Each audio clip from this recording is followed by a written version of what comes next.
안녕하십니까. 오늘은 자동 제어 세 번째 시간입니다. 밸브 선정 방법에 대해서 말씀드리겠습니다. 투웨이와 잡밸브 한 두 가지 정도만 아시면 될 것 같고요. 복잡해 보이지만 심플합니다.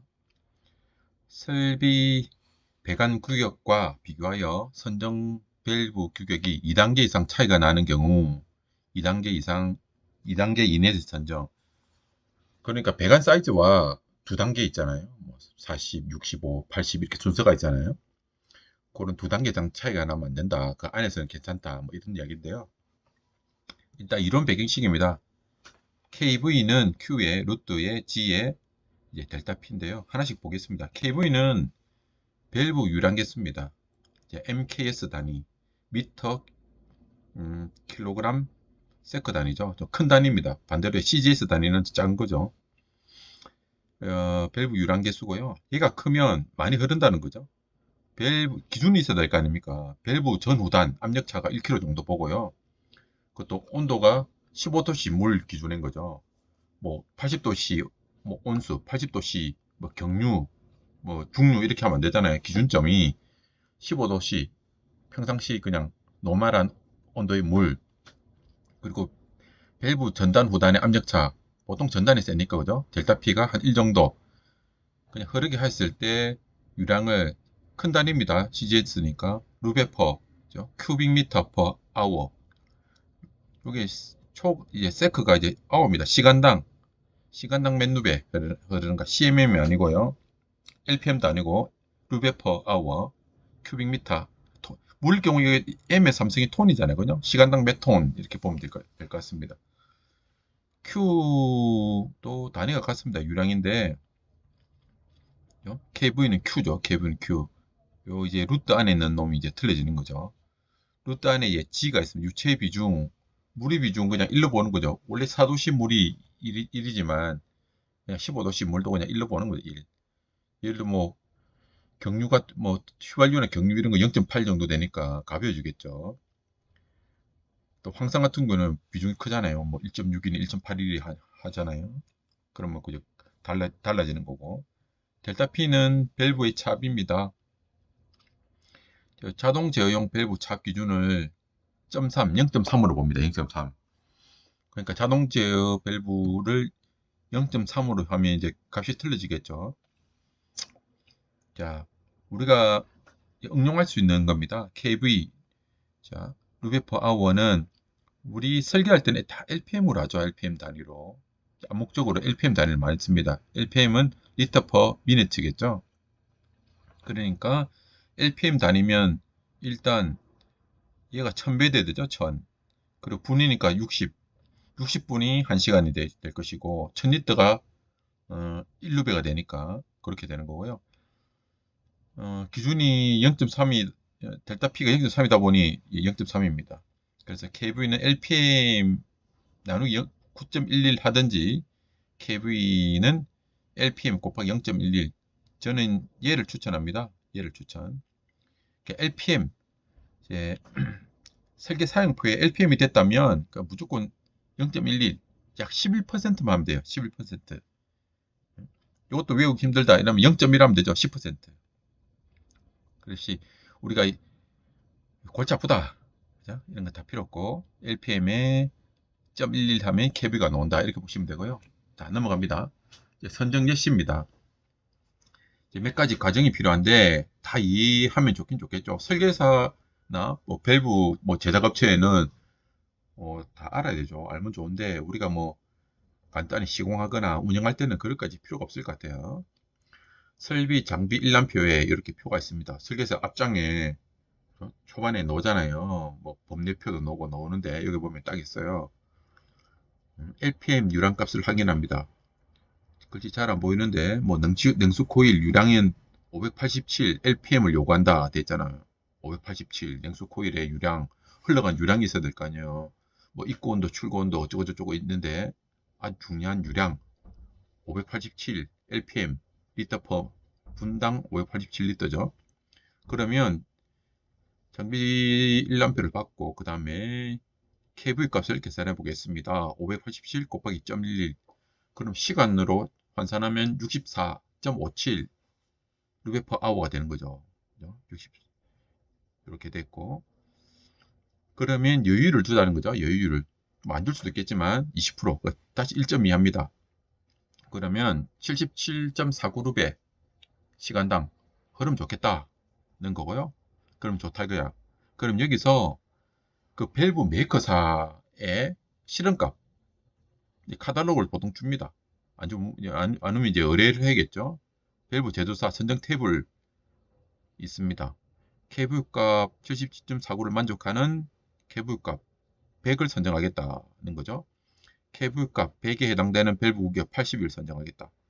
여기 보면 여러 가지 타입이 있어요. 타입이 있고 플랜지 타입으로 하는데 이게 잘 보이시는지 모르겠다. DN 규격으로 미리미리 밸브 사이즈입니다. 내경 기준이겠죠. KV 값이 있어요. KV 값. 이 제작사 이 메이커는 KV 값 우리가 77.49만 넣으면 되는데 63하고 100 사이죠. 밑에 거 하면 안 되니까 그 상위 단 거.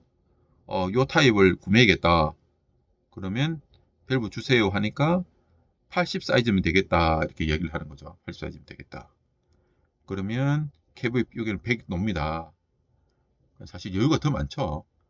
엄밀히 말하면 64만 흐르면 되는데 여기는 요 사이즈 80짜리 80mm 이 밸브 사면 100 흐를 수 있는 거예요. 아주 여유가 많습니다. 여하튼 이렇게 선정됩니다. 상단에 거 했죠. 그 다음 페이지입니다. 그러면 이제 검증을 합니다. 여기 얘가 제일 중요해. 밸브를 구매를 했어요. 80 사이즈로 뭐 A4 차 밸브 A4 밸브입니다. 평면도가 이제 왔어요. HU죠. HU 1번 에어핸들링 유니트. 평면도의 밸브가 설치되는 배관의 간격이 100mm입니다. 100mm 맞나요? 이 사이즈. 배관들이 가면 이 사이즈를 알 수가 있습니다. 점이 하나, 두 개 찍겠죠. 여기서부터 하나, 둘 이렇게 읽는 겁니다. 순서가. 아주 뭐 10가지 배관이 있으면 다 표시할 수 있어요. 여기는 두 가닥만 흐르니까 얘도 100 CHR. 얘는 서플라이 리턴이죠. 냉수죠. 이 100짜리가 가는데 100이면 전체도 100이라는 걸 알 수가 있죠. 100인데 얘는 사이즈가 80이야.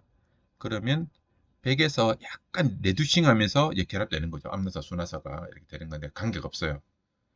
100이고 80은 관계없어요. 자, 설명이 됐습니다. 밸브 규격이 배관경 100mm죠. 현재 배관경보다 한 치수 단계가 적정합니다. 최대 많이 봐주면 한 65A까지 가능해. 100 밑에가 뭐 90 이런 건 없잖아. 우리가 100, 85, 65 이래 되잖아요. 이 정도면 뭐 앞손 델타 P 조금 나기지만 관계없다. 그래서 적정이 선정됐다. 다시 결론적으로 돌아보면 우리가 도면을 봤을 때뭐 케이블 값은 모르겠고 뭐 알아서 구매했다 치고 우리가 배관들이 이제 공조기압에 배관이 100 사이즈가 있다. 그러면 밸브가 65나 40대 있다. 이러면 안 된다는 거지. 적어도 100이면 100이나 80 많이 빠지면 65 정도까지 65 조금 위험할 수도 있죠. 여유가 얼마 있는지 또 따져봐야 되는데 뭐 그 정도 선정되면 좋다. 그렇게 결론적으로 이제 볼 수가 있겠습니다. 자, 차 밸브 선정 방식 비싼데 식이 조금 틀려요. 차 밸브 이제 CV 아까는 KV라 했잖아요. CV는 1.167 곱하기 Q에 요 식은 같네요. 그죠? 비슷하네, 유사네. 그죠? 그럼 이것도 밸브 제조사 카탈로그나 이제 이렇게 계산식이 있어요. 엑셀 파일로 주기도 하고 잘 안 보이는데 뭐 대충 눈을 보십시오. 확대해서 보시든지 이래 뭐 이렇게 어쩌고저쩌고 있습니다. 자, 설비 장비 일람표의 유량을 확인해 보겠습니다. 예, 이 펌프인데 냉수 순환 펌프의 인라인 타입으로 접속 구경 125에 인넷 아웃넷 125 유량이 2000 필요하답니다. 유량 이 펌프에서 유량이 2000 필요하는데 양정 30m 동력 15kg 짜리예요. 2000이 필요한데 그러면 대수 제어일 경우 유량의 80%를 적용 2000이니까 2000 곱하기 0.8 1600 2000까지는 다 필요 없다. 대수 제어하니까 뭐 약간의 동시 사용률 계산한다?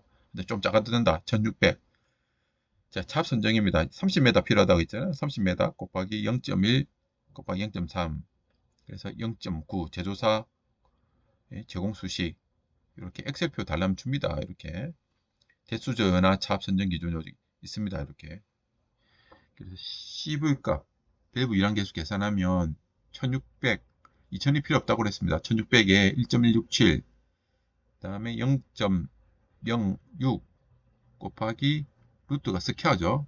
컴퓨터 할 때 엑셀식이니까 스퀘어 0.9에 1.1 130 이렇게 제조사에서 줬어요. 130이라고. 그럼 우리 카달로그만 보면 돼요. 카달로그. CV값 130을 만족하는 CV값 170을 선정한다. 잘 보입니까? 130 위에 170. 그러면 170을 흐를 수 있는 게 100 사이즈면 돼. 100. 카달로그에 있어요. 카달로그. 각 메이커마다. 이 계산식은 우리가 몰라도 돼요. 몰라도 되고 설계서 검증 제일 중요한 게 얘죠. 밸브 선정 100 사이즈가 되어 있고 평면도 밸브가 설치된 배관의 광경이 150mm입니다. 배관 기본 사이즈 하나, 둘, 셋, 네 개죠. 150, 150, 150 가는데 여기 찹 밸브가 있습니다. 찹 밸브가 게이트, 스트레이너, 찹 밸브, 게이트 이렇게 있겠죠. 얘인데 얘가 사이즈가 100이야. 우리가 겉보기에 배관은 150인데 얘 100이다. 아 이거 문제가 있지 않냐.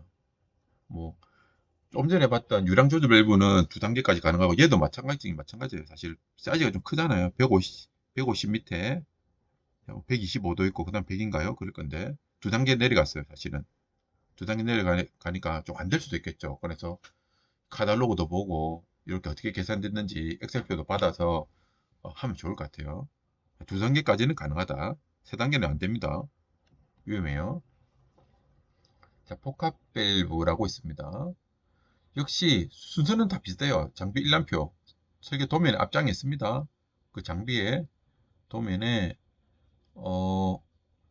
320 있습니다. 320 RPM 320을 요구하고 있어요. 그래서 장비 일람표 유량값은 리터 퍼 미니트니까 일단 60을 합니다. 그러면 19.26배죠. 시간당.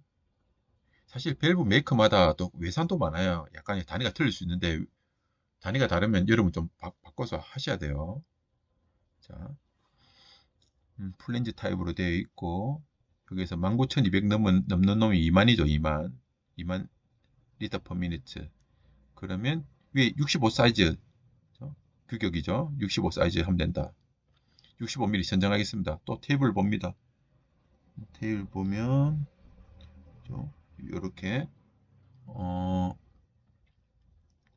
328 320을 만족하는 378을 선정한다. 그죠? 320을 만족하는 320. 여기 320이라 되어 있잖아요. 320.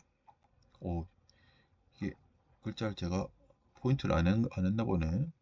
자, 320을 만족하는 얘겠죠. LPM이니까 320을 만족하는 테이블표에서 378을 찾으면 됩니다. 유량값이 320을 만족하는 378 흐르는 복합 밸브 기호 50mm면 된다고 되어 있습니다. 50mm 되어 있잖아요. 50mm. 그래서 밸브 선정 50mm 또는 65, 55나 65 정도 하면 되겠다. 그래서 배관 도면을 봅니다. 도면을 보면 이 주변 배관들이 뭐 사이즈가 65, 65, 65, 65 요게가 직접적으로 표시 안 되는데 따라가 보면 여기 있죠. 65인데 밸브 사이즈는 50. 뭐 한 단계 낮은 거죠. 60 밑에 40이고 보통 65, 50, 그 다음 40인데 한 단계 정도 낮은 거니까 괜찮다. 육안으로도 보고 테이블 표도 확인해야 되고요. 하면 될 것 같아요. 다음은 자동 제어 감지기입니다. 센서죠. 센서인데 너무너무 중요합니다. 역시 자, 덕트용 온도 감지기 PT 100옴 온도 감지기는 열전대를 많이 썼죠. 열전쌍이라 그러기도 하고 한참 공부할 때 많이 외웠는데 네 가지를 많이 쓰잖아요. 백금, 로듐, 뭐 동콘스탄탄, 뭐 크로멜, 알로멜 이런 거 쓰잖아요. 요즘 PT를 많이 쓰는 것 같아요. 장은 100옴 이렇게 이게 규격입니다. 배관용 온도 감지기 PT 1000옴짜리 가격이 엄청 싸졌어요. 많이 보편화됐어요. 외규용 온습도 감지기 PT를 쓰는데 여기는 직류 0에서 10V 저항도 이용하고 전압도 이용하는 거죠. 덕트용도 마찬가지. 비례 제어 댐퍼 20nm 뉴턴미터겠죠. 공기용 잡 스위치 압력으로 하는 거니까 0.2에서 3mbar. 공기가 들어간다는 것은 컴프레셔가 어디 개장 에어가 있다는 거죠. 배관용 차압 감지기 4에서 20mA. 이온화 연기 감지기 SPDT. 이게 무슨 약자지? 기억이 가물하네요. 싱글폴 더블 뭐든가 하여튼 우리 스위치 이름이에요. 이게 한쪽으로 들어와서 양쪽으로 붙을 수 있는 SPDT. 일산화탄소 감지기 4에서 20mA. 이산화탄소 감지기 SPDT. 배관용 차압 감지기, 덕트용 정압 감지기, 미세먼지 감지기, 수위 조절기, 수위 조절 기어식. 이 외에도 이제 많은 이제 센서, 온도, 습도, 뭐 가스량 아직 개발이 덜 된 게 너무 많아. 개발되더라도 너무 비싼 게 많아서 얘는 이제 보편화되고 가격 싼 겁니다. 신뢰성 있는 그렇게 보시면 되고요. 자, 온도 감지기 덕트용 메이커마다 틀리면 예시입니다. 이름 모양 배관용 얘를 삽입하는 거죠. 깊숙이 얘를 풀면 여기 단자가 있어요. 설치 사진 실제 그림 도면을 보시면 자, 환탕 배관 온도 감지 여기에 있습니다. 보통 우리가 펌프잖아요. 펌프는 환수축에 있습니다. 기계실이 지하 1층에 있다면 우리가 일반적인 펌프, 급수 같은 경우에는 서플라이에 있지만 이렇게 회로를 도는 거 있잖아요. 얘는 펌프가 그렇게 클 필요가 없어요.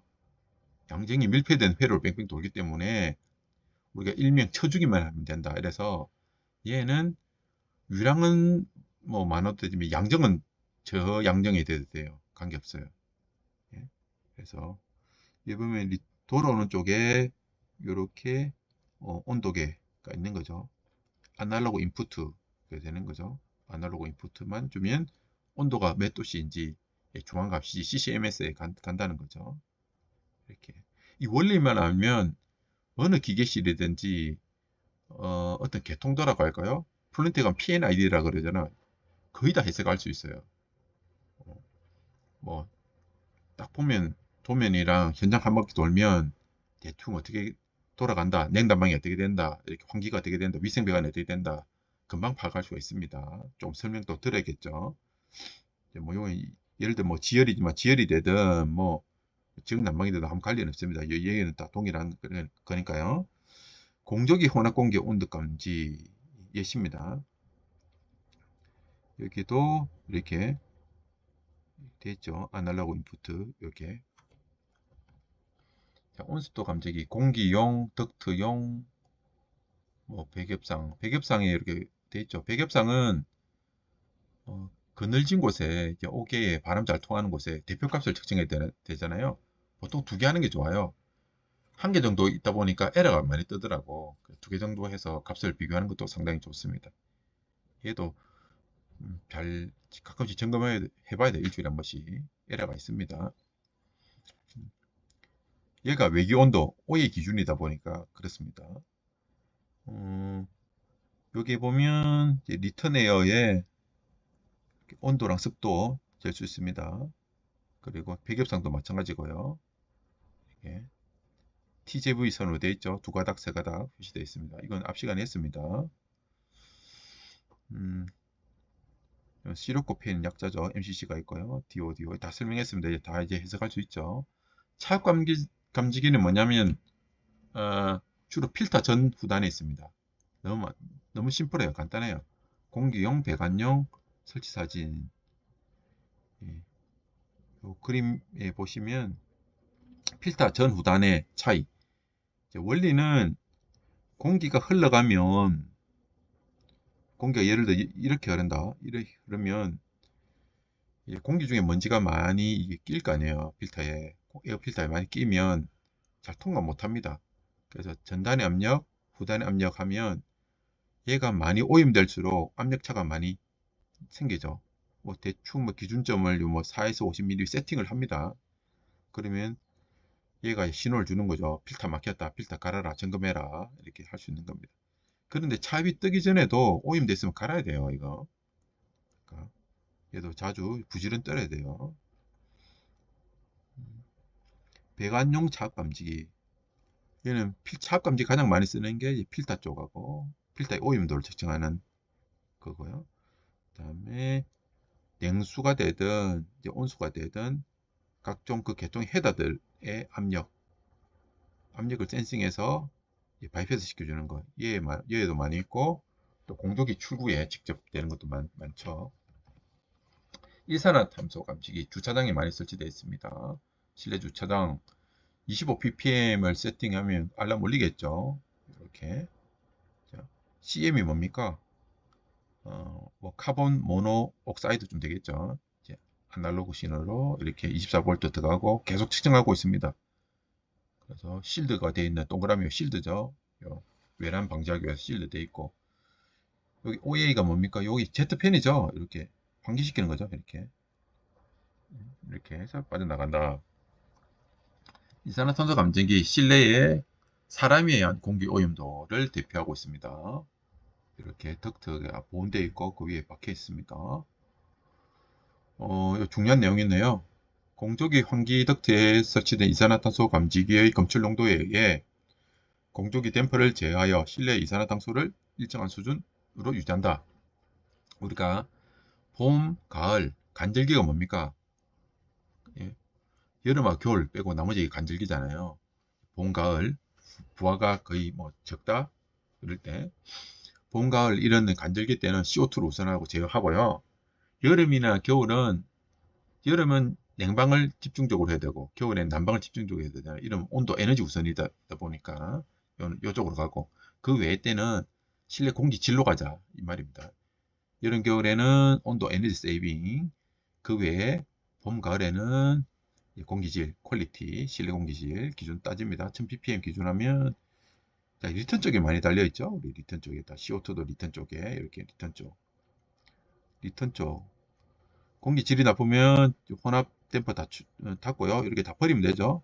이렇게 보통 8대2 또는 7대3. 7대3이 이제 노르말이죠. 외기 70, 외기 30, 돌아오는 거 70 이렇게 하는데 이 계절마다 다 바뀌고요. 상마다 틀립니다.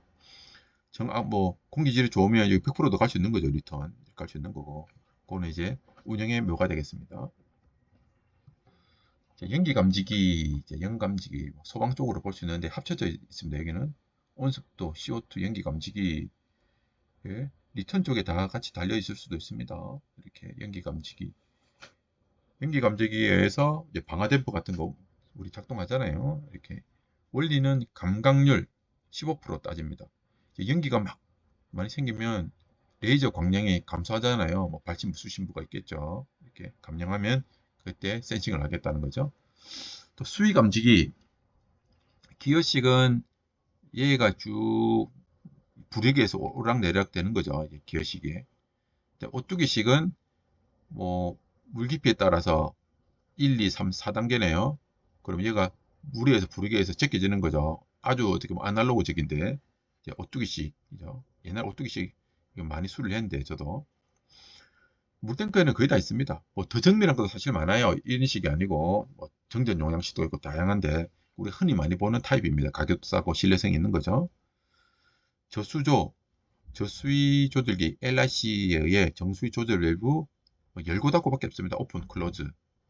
집수정, 집수정은 피트 같은데 바닥에 물 모이는 거죠. 집수정이라 그래요. 집수정.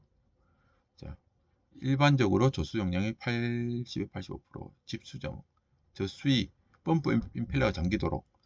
우리가 아주 낮은 곳에 펌프를 설치할 때는 임펠러가 뭡니까? 날개차까지 물이 차야 돼요. 무조건 펌프라서 그냥 하는 게 아니라 원리가 다 있습니다. 저수위 수위 감지하는 이렇게 기어식이 되든 오뚜기식이 되든 이렇게 박혀 있는 거. 보통 이렇게 뭐 깨끗한 물은 기어식이 더 낫겠죠. 좀 더럽다고 해야 되나? 이렇게 집배수하고 이런 거는 이제 이렇게 이런 모양 오뚜기식 이렇게 하는 게 많습니다. 하이 알람. 그 다음에는 펌프가 2개 돌아라. 펌프 하나만 돌아. 펌프 끄라. 이제 물이 이제 뭐 어디서 뭐 자연 배수가 되든 집에서 쓰는 아파트에서 쓰는 이제 물이 들어오면 밑바닥에 꺼져 있고 물이 차면 얘 하나 도는데 갑자기 물이 많이 들어오면 퍼내는 것보다 물이 차는 속도가 더 빠를 거 아니야. 2대 도는 거죠. 자, 중앙 처리 장치와 DDC, PLC 간 제일 첫 시간 한 거죠. 이렇게 했고 게이트웨이가 있습니다.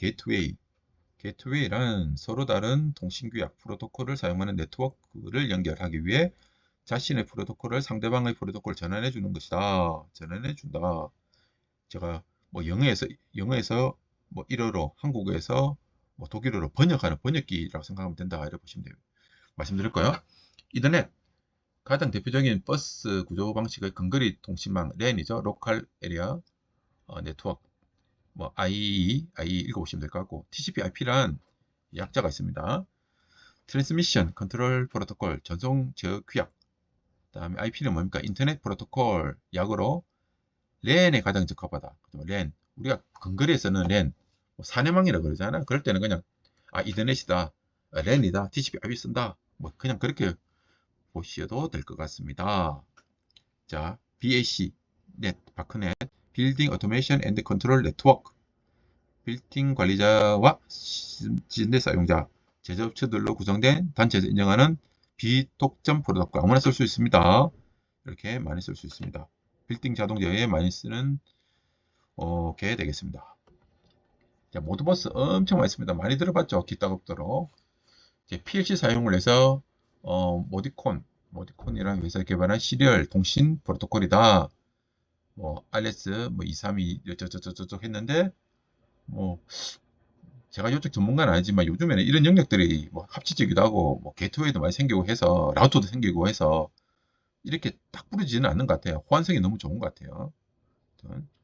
RTU 있잖아요. 이제 모드버스 RTU 일반적인 산업 현장에서 가장 많이 쓰는 데이터형 전송 방식 R485 그죠? 이런 말 많이 들어봤죠.